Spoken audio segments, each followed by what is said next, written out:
అందరికీ నమస్కారం. ఉత్తరప్రదేశ్ రాష్ట్రంలోని ప్రయాగ్‌రాజ్‌లో గడిచిన కొన్ని రోజులుగా మహాకుంభమేళా జరుగుతూ ఉంది. ఆ కుంభమేళాలో దేశవ్యాప్తంగా కోటాను కోట్ల మంది హిందూ భక్తులు, ఇతర దేశాల్లో ఉన్నటువంటి హిందూ విశ్వాసాలను విశ్వసించేటువంటి వ్యక్తులు వచ్చి పుణ్య స్నానాలను ఆచరిస్తూ ఉన్నారు. ఉత్తరప్రదేశ్ ప్రభుత్వం కూడా అందుకు తగినట్లు ఏర్పాట్లను మేము చేశాము. ఎటువంటి ఇబ్బందులు లేకుండా కట్టుదిట్టమైనటువంటి భద్రత కావచ్చు, ఎక్కడ ఏ ఇబ్బందులు లేకుండా అన్ని చర్యలను మేము చేపట్టామని ఉత్తరప్రదేశ్కు సంబంధించినటువంటి ముఖ్యమంత్రి అయినటువంటి యోగి ఆదిత్యనాథ్ గారు కూడా పలుమార్లు అనేక సందర్భాలలో ఈ యొక్క మహాకుంభమేళకు సంబంధించి ఏర్పాటు చేసినటువంటి ప్రెస్ మీట్లో వారు పొందుపరుస్తూ తెలియజేస్తూ వచ్చారు.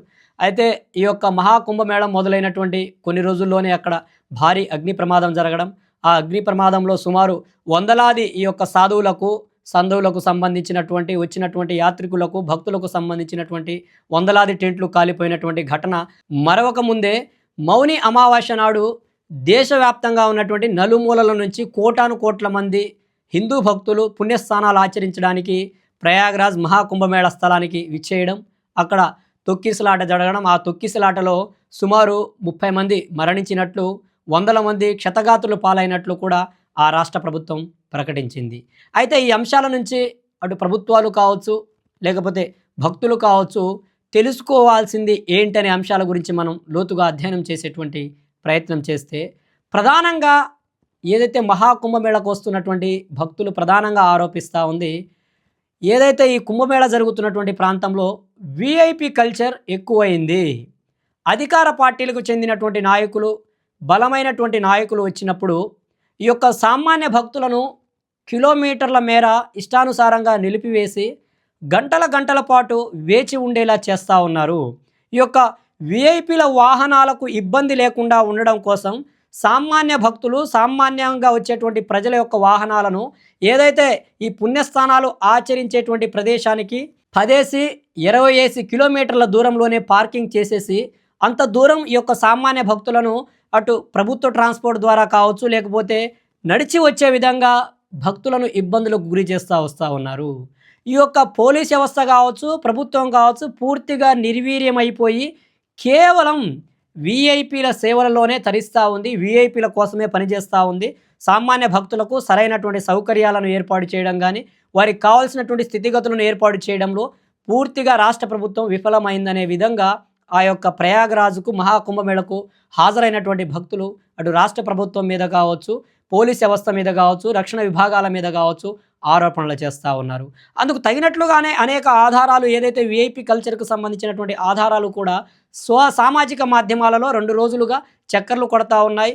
ఆ యొక్క చక్కర్లు కొట్టేటువంటి ప్రయత్నంలోనే ఈ యొక్క మౌని అమావాస్య నాడు ఏదైతే ఈ అఖాడాలకు సంబంధించినటువంటి సంగమం ఏదైతే ఉందో, ఆ సంగమం దగ్గర నేను జరగవలసినటువంటి కార్యక్రమంలో భాగంగా భారీగా చేసినటువంటి ఏర్పాటులలో సరైనటువంటి రక్షణపరమైనటువంటి చర్యలను చేపట్టకపోవడం వల్ల భక్తులు ఆ యొక్క సంగమంలో స్నానాలు చేయడానికి ఆ యొక్క బారికేడ్లను దూకి రావడం వల్ల అక్కడ జరిగినటువంటి తోపిలాట కావచ్చు, తొక్కిసలాటలోనే ఈ మహాప్రమాదం జరిగింది.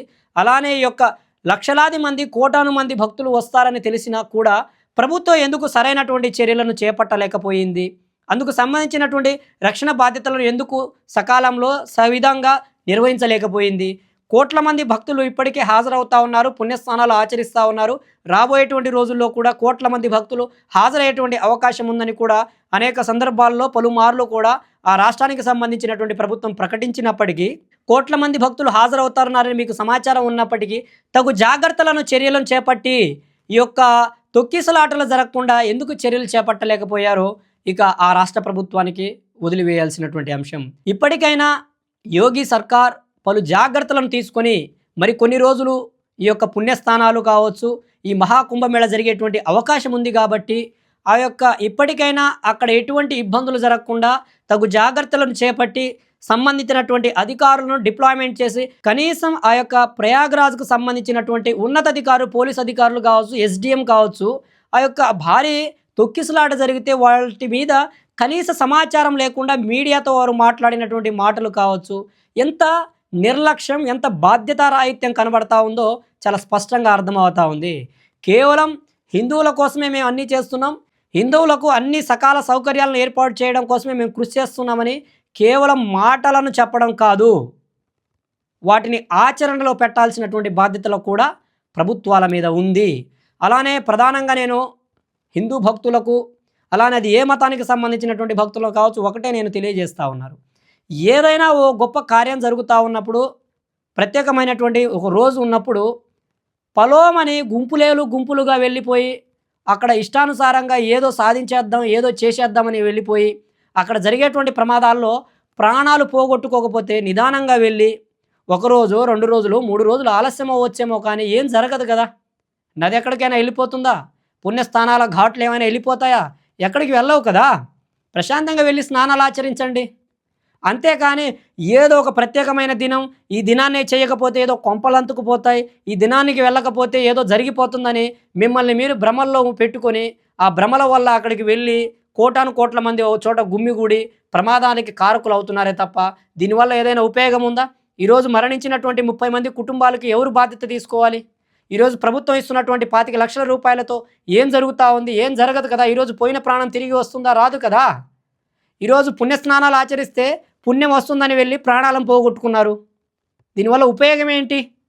ఈరోజు కేవలం ఇది ఒక మతానికి సంబంధించినటువంటి విశ్వాసం కాదు, అది ఇతర మతాల్లో జరిగేటువంటి కార్యకలాపాలైనా కావచ్చు. ఏదైనా ఒక కార్యం జరుగుతున్నప్పుడు హద్దులు మీరి, హద్దును దాటి వెళ్తే ప్రమాదమే సంభవిస్తుంది, కానీ ఏం జరుగుతుంది అక్కడ? ఏం జరగదు కదా. తగిన జాగ్రత్తలు తీసుకోవాల్సినటువంటి అవసరం ఉంటుంది. మూర్ఖుల వలె, లేకపోతే గుడ్డెద్దు చేలో పడ్డట్టు గొర్రెల గుంపుల వలె ఒకే చోటకి వెళ్ళి జనసందోహంగా మారితే ఏం జరుగుతుంది? ప్రమాదాలే జరుగుతాయి. మొన్న శబరిమలలో కూడా మనం చూసాం. అక్కడ తగినటువంటి రక్షణపరమైనటువంటి చర్యలను చేపడుతున్నారు కాబట్టి, శబరిమల ప్రాంతంలో గతంలో ఉన్నటువంటి అనుభవాలు ఉన్నాయి కాబట్టి, ఏదైతే మకర సంక్రాంతి నాడు వచ్చేటువంటి మకర జ్యోతి నాడు ఎటువంటి ప్రమాదాలు జరగకుండా తగు జాగ్రత్తలు వాళ్ళు తీసుకుంటూ ట్రావెన్కోర్ దేవస్థానం బోర్డు కావచ్చు, కేరళ ప్రభుత్వం కావచ్చు, కొన్ని నిర్ణయాలతో కూడినటువంటి నియామక విధానాలతో ముందుకు వెళ్తున్నాయి కాబట్టి ప్రమాదాలు, గతంలో జరిగినటువంటి ప్రమాదాలు పునరావృతం అవ్వకుండా జాగ్రత్తలు తీసుకుంటూ ముందుకు వెళ్తూ ఉన్నాయి. అలానే మొన్న తిరుమలకు సంబంధించినటువంటి ఘటన మనం చూసాం. కాబట్టి భక్తులు కూడా తమ విశ్వాసాలను తమ పరిధిలో ఉంచుకోవాల్సినటువంటి అవసరం ఉంది. అది మతానికి అతీతంగా ఏదైనా ఒక అంశానికి సంబంధించి హద్దు మీరితే దేని ఏదైనా ప్రమాదమే. 10 మంది వెళ్ళవలసినటువంటి ప్రదేశంలో 100 మంది వెళ్తే ప్రమాదమే సంభవించబడేటువంటి అవకాశం ఉంటుంది. 10 మంది ఉండాల్సినటువంటి పరిస్థితుల్లో 100 మంది వెళ్తే వారికి కావాల్సినటువంటి సౌకర్యాలు ఏర్పాటు కావచ్చు, మరొకటి కావచ్చు, ఇబ్బంది ఏర్పడేటువంటి అవకాశం ఉంటుంది కదా. ఫిబ్రవరి వరకు జరుగుతూ ఉంది ఈ కుంభమేళ. ఈ మహాకుంభమేళలో మీరు ఒక రోజు అనుకుని కొంత ప్రశాంతంగా ఉన్ననాడు వెళ్ళి మీ పుణ్యస్నానాలు ఆచరించండి. పోయిన ప్రాణం తిరిగి రాదు కదా. ప్రమాదం సంభవిస్తే దానికి బాధ్యత ఎవరు తీసుకోవాలి? ఈరోజు పూర్తిగా ప్రభుత్వాన్నే బాధ్యత మనం చూపించాల్సినటువంటి అవసరం లేదు.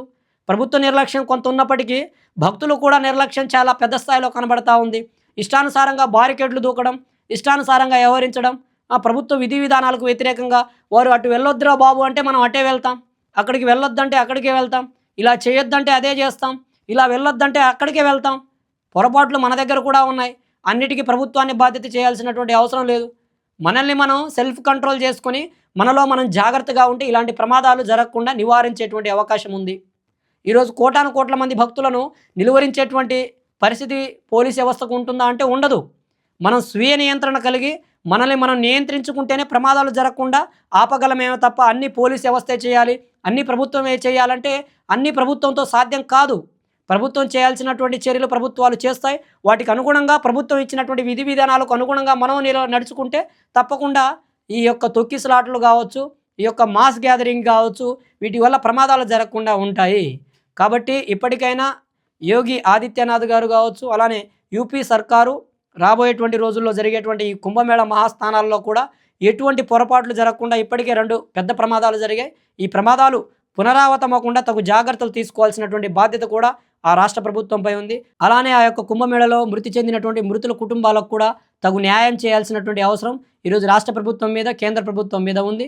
ఆ విధంగా ముందుకు కొనసాగాలని, ఇలాంటి ప్రమాదాలు జరగకుండా ధార్మిక సంస్థలు కావచ్చు, స్వచ్ఛంద సంస్థలు కావచ్చు, అన్నీ ఈ యొక్క సేవా కార్యక్రమాల్లో పాల్గొని భక్తులకు కావాల్సినటువంటి సౌకర్యాల ఏర్పాటులో ప్రతి వ్యక్తి కూడా ఓ స్వచ్ఛందంగా తన వంతు సహాయ సహకారాలు అందిస్తేనే ఈ యొక్క ధార్మిక కార్యక్రమాలు కావచ్చు, అలానే మతాలకు సంబంధించినటువంటి కార్యక్రమాలు ప్రశాంతంగా జరిగేటువంటి అవకాశం ఉంటుంది. కాబట్టి ఆ విధంగా ప్రతి వ్యక్తి నడుచుకొని ప్రభుత్వం కూడా అందుకు తగినటువంటి ఏర్పాట్లను చేసి ప్రమాదాలు జరగకుండా ఇలాంటి మారణ హోమం, ఈ యొక్క మృత్యువాత భక్తులు పడకుండా తగు జాగ్రత్తలు తీసుకోవాలని యోగి ఆదిత్యనాథ్ గారిని, ఉత్తరప్రదేశ్ ప్రభుత్వాన్ని నేను కోరుకుంటున్నాను. జై భీమ్, జై భారత్, జై హింద్.